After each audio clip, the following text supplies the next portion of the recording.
नमस्कार, आप देख रहे हैं न्यूज 18। मैं हूं आपके साथ मेनका चौधरी। यूपी में उपचुनाव की जंग छिड़ी है। बीजेपी और समाजवादी पार्टी के दिग्गज लोकसभा और विधानसभा उपचुनाव के लिए अपने तरकश के तीर छोड़ रहे हैं। तो आइए देखते हैं मैनपुरी लोकसभा और रामपुर विधानसभा के साथ साथ खतौली विधानसभा सीट पर उपचुनाव को लेकर क्या सियासी समीकरण साधने की कोशिश चल रही है।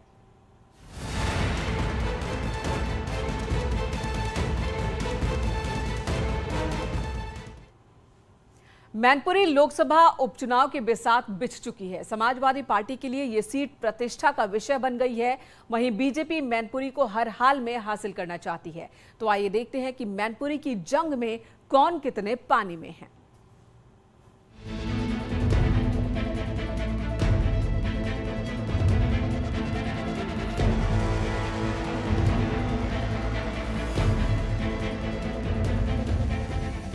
मैनपुरी लोकसभा सीट ये लंबे समय से समाजवादी पार्टी के संस्थापक मुलायम सिंह यादव की पारंपरिक सीट रही है। नेताजी के निधन के बाद खाली हुई सीट पर उपचुनाव हो रहा है। कहने को इस सीट पर उपचुनाव है, लेकिन सियासत हाई वोल्टेज हो रही है। समाजवादी पार्टी ने इस सीट को प्रतिष्ठा की सीट बना ली है, तो वहीं बीजेपी इस सीट पर पहली बार परचम लहराने का दावा कर रही है। तो आइए समझते हैं दोनों पार्टियों के दावे और वादे क्या क्या हैं। और ये क्षेत्र क्योंकि नेताजी का रहा है, आदरणीय उदय प्रताप सिंह जी भी यहाँ से जीत करके गए हैं। यहाँ की जनता ने बहुत प्यार से नेताजी को सम्मान दिया और पूरे देश में उनकी पहचान बनाई है। पार्टी पूरी गंभीरता के साथ, पूरे मनोयोग के साथ, पूरी तैयारी के साथ, दमदारी से हम लोग चुनाव लड़े और किसी को भी अराजकता, गुंडागर्दी करने की अनुमति नहीं। आप जानते होंगे किस प्रकार से योगी जी की सरकार में माफिया, अपराधी, गुंडे, बेईमान, भ्रष्टाचारियों के खिलाफ किस प्रकार की कार्रवाई हो रही है देश भर। पूरे प्रदेश में आज कानून का बेहतर राज, जो अपराधी हैं, जिन्होंने अपराध किया, खोज कर बिल में से निकाले जा रहे हैं और उनके खिलाफ कार्रवाई हो रही है। मैनपुरी लोकसभा सीट पर अखिलेश यादव की पत्नी डिंपल यादव चुनावी मैदान में है। वहीं बीजेपी की ओर से रघुराज शाक्य ताल ठोक रहे हैं। इस सीट पर 13 प्रत्याशियों ने नामांकन किया था, जिसमें 7 प्रत्याशियों का नामांकन खारिज हो गया है। मैनपुरी की जंग में अब सिर्फ 6 उम्मीदवार ही मैदान में हैं।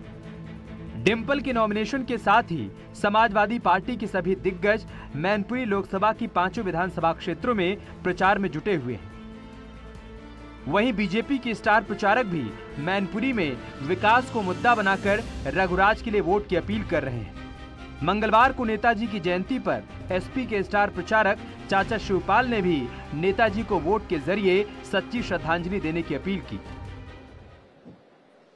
जितना नेताजी ने किसान, गरीब,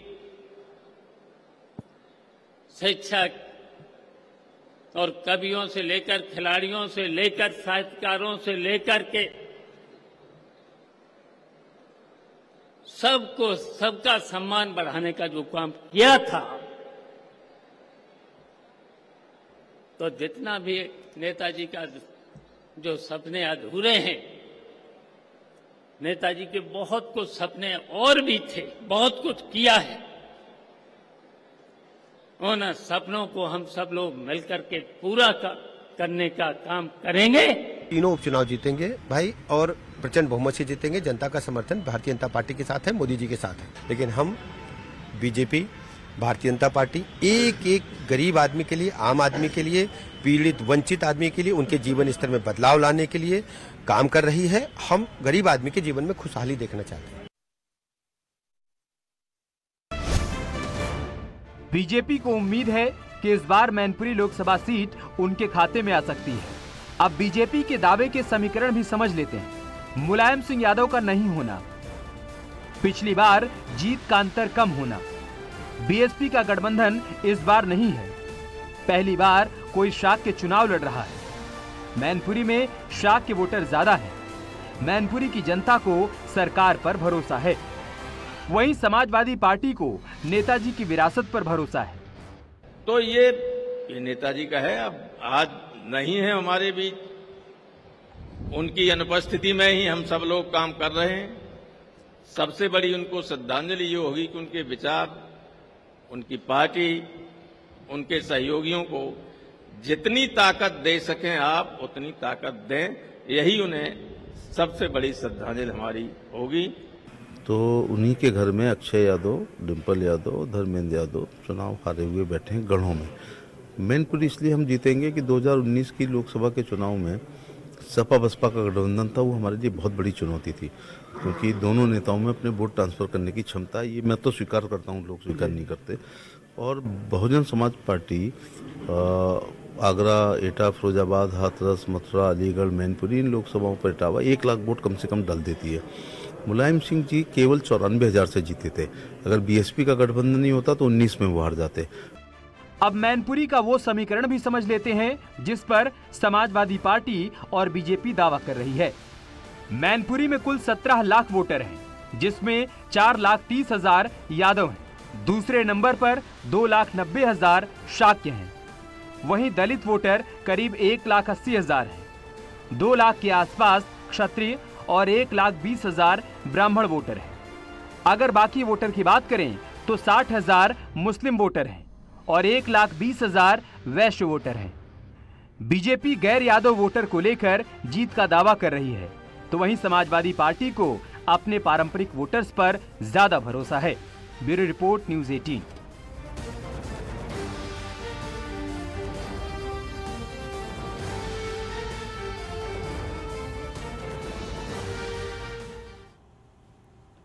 मैनपुरी लोकसभा सीट पर समाजवादी पार्टी को अपना यकीन है, तो बीजेपी के दावे अपनी जगह पर हैं। लेकिन रामपुर विधानसभा सीट पर मामला समाजवादी पार्टी के पक्ष में बहुत ज्यादा नहीं नजर आ रहा है। आजम खां की सदस्यता रद्द होने के बाद ये सीट खाली हुई, जिस पर उपचुनाव होना है।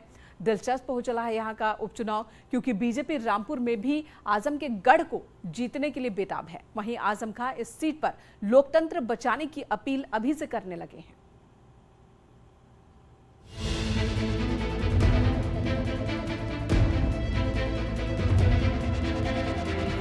रामपुर विधानसभा उपचुनाव की जंग अब तेज होती जा रही है। इस सीट पर 5 दिसंबर को मतदान होने वाले हैं, लेकिन सियासी समीकरण तेजी से बदल रहे हैं। आजम खां की सदस्यता रद्द होने के बाद खाली हुई इस सीट पर बीजेपी ने आकाश सक्सेना को अपना प्रत्याशी बनाया है।